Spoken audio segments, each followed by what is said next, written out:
आपका पूरा पेपर खराब। इस कारण आपका कैंपस तो गया, गवर्नमेंट सीट के भी चांस खत्म। और साथ ही साथ अब तो प्राइवेट में भी आपके नंबर्स पर होता है, काफ़ी हो गई OMR सीट को फिल करने के लिए। Hello guys, welcome back to my YouTube channel EN learners. I hope आप सब अच्छे होंगे। तो चलिए गाइज, आज की वीडियो को स्टार्ट करते हैं।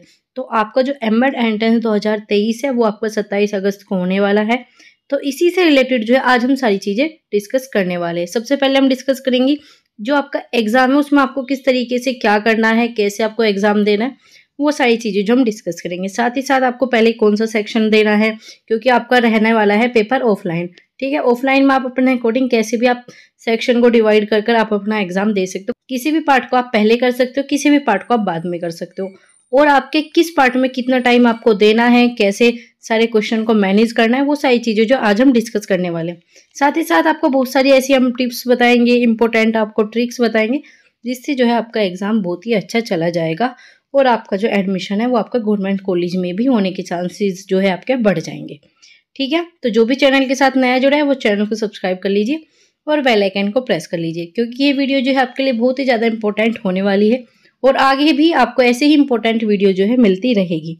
ठीक है, कुछ ही समय पहले मैंने आपको एक वीडियो प्रोवाइड की है जो कि आपके एडमिट कार्ड से रिलेटेड है, कि आपके एडमिट कार्ड के साथ साथ आपको क्या लेकर जाना है, आपको वहाँ पर एंट्री कैसे लेनी है, उससे भी रिलेटेड मैंने आपको वो सारी चीज़ें जो है प्रोवाइड करा दिया। अब जाकर वो प्रीवियस वीडियो जरूर चेक कर लेना, क्योंकि वो भी आपके लिए इम्पोर्टेंट है। तो जैसे कि आपको पता है आपका सिलेबस जो है 3 पार्ट में डिवाइड है। ठीक है, फर्स्ट जो है आपका लैंग्वेज, ठीक है, सेकंड जो है आपका रीजनिंग, और इसके बाद जो है आपका सब्जेक्टिव। ठीक है, आपके लैंग्वेज के कितने क्वेश्चन आते हैं? आपके 50 क्वेश्चन। अब 50 क्वेश्चन में बच्चों को ये डाउट रहता है कि मैम हम जो लैंग्वेज है वो किस प्रकार चूज करेंगे।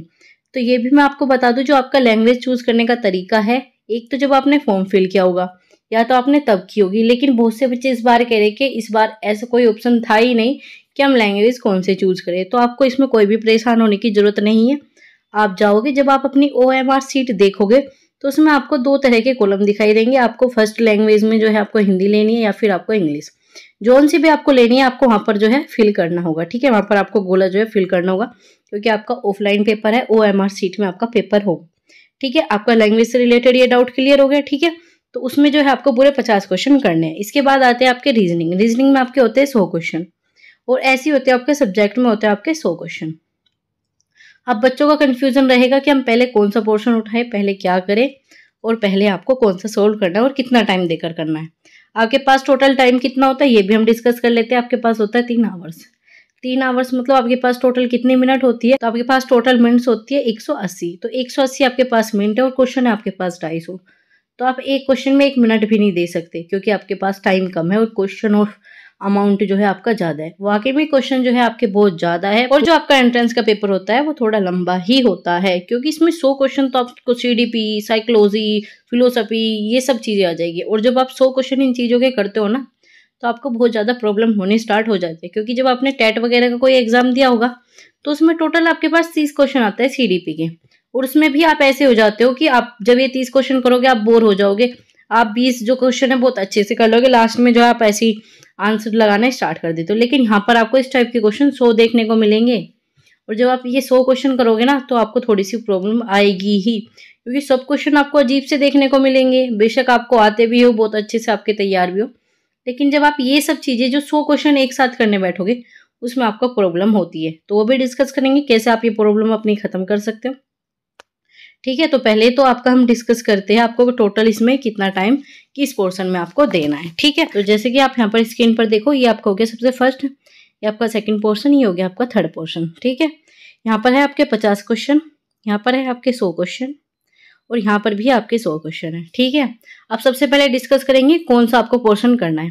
आपको सबसे पहले फर्स्ट वाला करना है या फिर आपको थर्ड वाला, ये दोनों चीज़ें आपके ऊपर ही डिपेंड करती है कि आप फर्स्ट करोगे या फिर थर्ड। दूसरा, आप एक तरीका और अपना सकते हो कि यहाँ पर आप इसे अभी मत करो, सबसे पहले आप इसके क्या करो, आप इसके 50 क्वेश्चन कर लो। आपने इसके 50 क्वेश्चन कर लिए, उसके बाद आप चले जाओ फर्स्ट वाले पर। फर्स्ट वाले पर चले गए, इसके 50 क्वेश्चन कर लिए। फिर उसके बाद आप दोबारा पोर्शन थर्ड पर आ जाओ, थर्ड पोर्शन में फिर आप 50 क्वेश्चन कर लो। तो यहाँ के तो 100 क्वेश्चन कंप्लीट हो गए। ठीक है, अब बात करते हैं आपके सेकंड की। सेकंड जो है आपको सबसे लास्ट में लेना है, लास्ट में ही आपको ये पोर्शन जो है अपना कंप्लीट करना है। बहुत से बच्चे क्या करेंगे, रीजनिंग बहुत अच्छी है हमारी मैम, तो हम तो सबसे पहले रीजनिंग करेंगे। नहीं, चाहे आपकी बहुत अच्छी हो या फिर ना हो, क्योंकि आपका पेपर बहुत लंबा है, टाइम आपके पास कम है, तो आप रीजनिंग को स्टार्टिंग में करोगे ही नहीं। चाहे आप कितने ही अच्छी कंपटीशन की तैयारी कर कर आए हो या आप कितना ही अच्छा रीजनिंग को जानते हो, लेकिन फिर भी आपको जो है सबसे लास्ट में करना है। सबसे पहले आप या तो लैंग्वेज कर सकते हो, ठीक, या फिर आप अपना थर्ड पोर्शन कीजिए, उसके 50 क्वेश्चन कीजिए, उसके बाद जो है आप अपना फर्स्ट पोर्शन पर दोबारा आ जाइए, फिर उसके बाद जो आप अपना थर्ड पोर्शन कंप्लीट कीजिए और उसके बाद जो है आप अपना सेकंड वाला कंप्लीट कर लीजिए। ठीक है, आपको इस तरीके से जो है सारी चीजें अपनानी है। ये चीजें आपकी समझ में आ गई। अब बात करते हैं आपको किस पोर्शन में जो है कितना टाइम देना है। तो सबसे पहले जो थे आपके 50 क्वेश्चन थे, तो इस 50 क्वेश्चन में आपको कितना टाइम देना है, इसमें आपको देना है 20 से 15 मिनट। ठीक, सिर्फ आपको इतना, क्योंकि आपकी लैंग्वेज में आता होगा आप करोगे, नहीं आता होगा नहीं करोगे। अब बात करते हैं आपके यहाँ पर जो आपके सब्जेक्टिव में 100 क्वेश्चन आएंगे, इसमें आपको कितना टाइम देना है, इसमें आपको टाइम देना है 40 या फिर आपका 45 मिनट। ठीक है, तो इन दोनों को मिलाकर आपका टोटल कितना हो गया, आपका 1 आवर्स हो गया। ठीक है, 1 आवर्स तो आपका फर्स्ट पोर्शन में हो गया और आपका थर्ड पोर्शन में मिलाकर। और जरूरी नहीं आपका इसमें 1 ही घंटा हो, आप इसमें 10-15 मिनट जो है आपके ऊपर नीचे हो जाए कोई प्रॉब्लम नहीं, लेकिन सिर्फ आपके 10 के आसपास ही, इससे ज्यादा करोगे तो आपको प्रॉब्लम हो सकती है। ठीक है, अब बात करते हैं यहाँ पर भी आपको कितना देना है, आपको 1 घंटा देना है। 1 घंटा कैसे दोगे, आपको यहाँ पर जब 1 घंटा देना तो आपको यहाँ पर कितने मिनट देनी होगी, आपको यहाँ पर 60 मिनट्स देनी है, तो आप आराम से कर लोगे। तो आप ये कहोगे मैम ये तो टाइम हमारा बच गया, आपका तो आपका टाइम बचा नहीं है, क्योंकि जो मैंने आपको टाइम बताया आप बिल्कुल इसके अकॉर्डिंग तो बिल्कुल नहीं करोगे। थोड़ा बहुत आप किसी क्वेश्चन में ज़्यादा टाइम लगा दोगे, ऐसे आपके CDP के है, इसमें जो आपको ये 40-45 मिनट लगे आप इसमें भी ज़्यादा टाइम लगा दोगे। और आपकी एक बात ये भी है, जो आपका एक्स्ट्रा टाइम बचेगा वो आपको कहाँ करना है, आपको OMR सीट भी तो फिल करनी है, उसमें भी आपका बहुत ज़्यादा टाइम जाता ही है। बच्चे क्या करेंगे, भाई हमने तो पेपर सोल्व कर दिया और OMR सीट को ध्यान से फिल नहीं करेंगे, उसे टाइम नहीं देंगे, तो आपके जितने क्वेश्चन आपने किए हैं ना ये सब आपके गलत हो जाएंगे। और रीजनिंग में आपको टाइम इसलिए ज़्यादा दिया गया है क्योंकि रीजनिंग के कुछ क्वेश्चन ऐसे आप उसमें जरा सा टाइम दोगे तो आपका आंसर निकल जाएगा। ठीक है, लेकिन अगर आप इनमें या लैंग्वेज में टाइम दे लो आपका नहीं निकलेगा। आता होगा तो आप जल्दी कर लोगे, नहीं आता होगा आप उसमें कितना भी टाइम दे लो नहीं, फिर भी आपका थर्ड पोर्शन में थोड़ा टाइम देकर निकल जाएगा। लेकिन आपका फर्स्ट में तो बस आता होगा लगाओ, नहीं आता हो उसे दोबारा फिर भी लगाओ। ठीक है, आपको लगाने तो सारे क्वेश्चन है, क्योंकि आपकी कोई भी नेगेटिव मार्किंग इसमें नहीं है। इस चीज में भी बच्चों को डाउट होता है कि मैम नेगेटिव मार्किंग तो नहीं है, नहीं, आपकी कोई सी भी नेगेटिव मार्किंग आपको यहाँ पर नहीं देखने को मिलेगी। तो आपको समझ में आ गया पहले कौन सा पोर्शन करना है, किस में कितना टाइम देना है। तो आपके यहाँ पर टोटल हो गए 2 आवर्स जो है यहाँ पर पूरे कंप्लीट हो गए। अब बचता है आपका 1 आवर्स। ठीक है, 1 घंटा जो है आपका 60 मिनट्स बच गए। 60 में से आप यहाँ पर 10 दे दोगे, आप यहाँ पर 10 दे दोगे, आप ऐसे यहाँ पर 10 दे दोगे। एक्स्ट्रा मैं आपको दे के चल रही हूँ, आपने यहाँ पर भी दे दिया और आपने यहाँ पर भी 10-10 दे दिए। तो आपके टोटल जो फर्स्ट पोर्शन है वो आपका कितने मिनट में होगा, आपका वो हो जाएगा 30 मिनट्स में। ठीक है, आप यहाँ पर देख सकते हो ये हो गया आपका 30 मिनट्स में, ये वाला हो गया आपका 70 में और ये वाला भी हो गया आपका 50 में।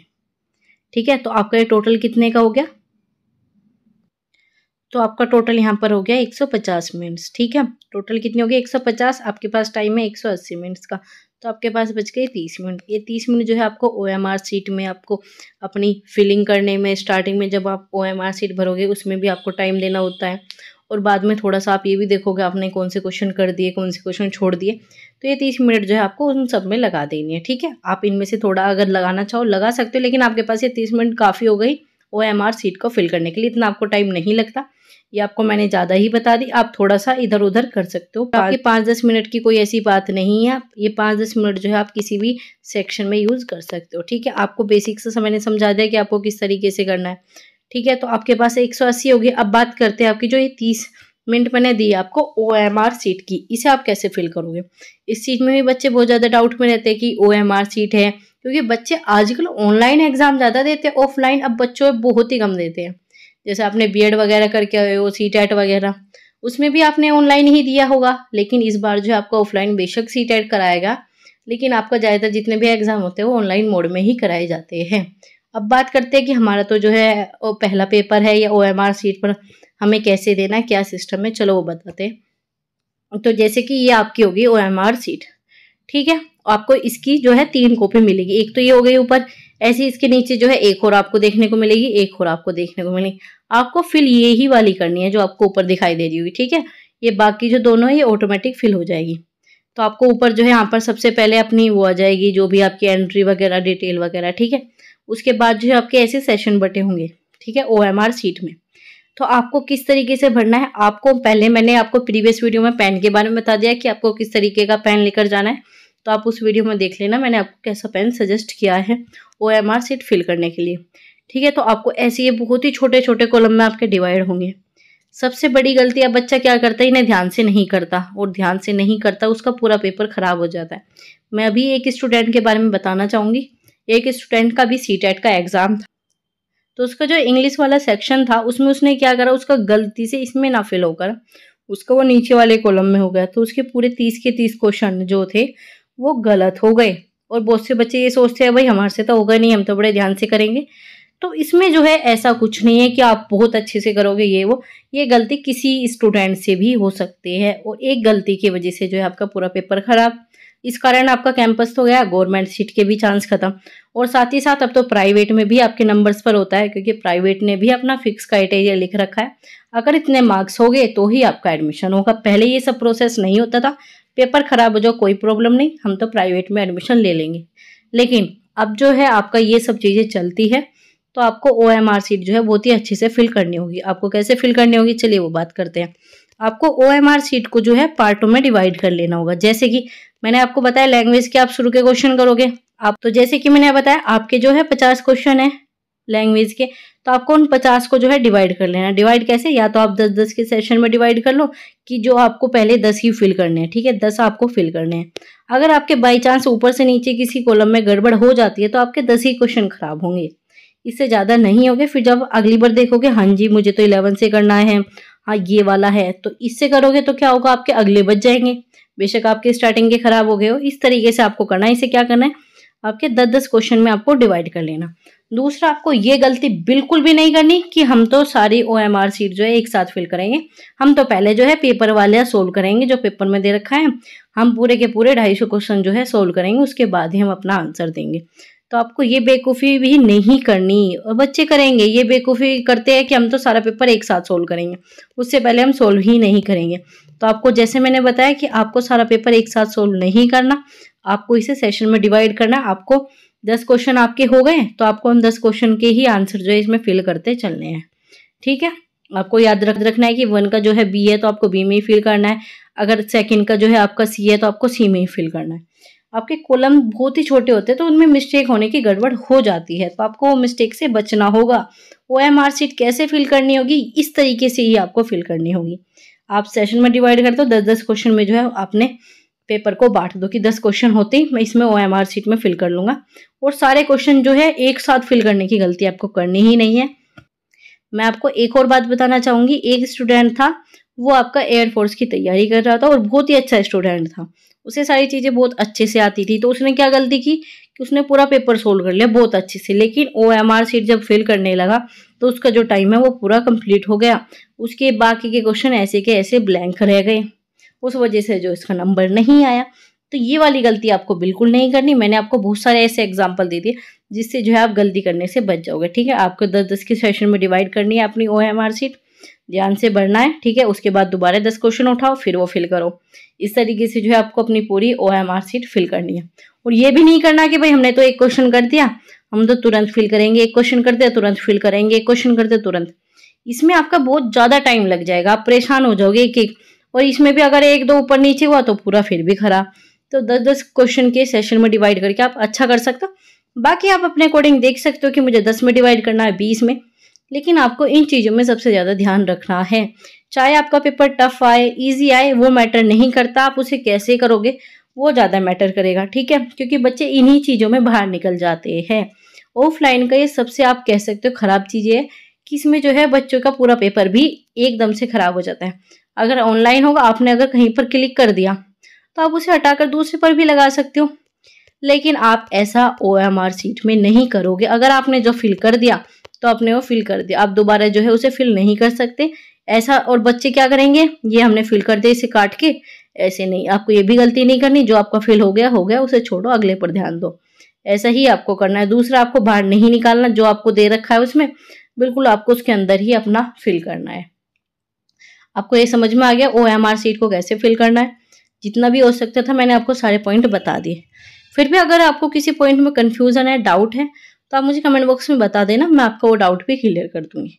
ठीक है, तो हमने क्या डिस्कस किया कि एग्जाम में क्या करना है आपको बता दिया, आपको कौन सा पोर्शन पहले उठाना है, पहले किसे करना है, ये सब चीज़ें बता दी। आपका किस पार्ट में आपको कितना टाइम दे दिया वो भी बता दिया।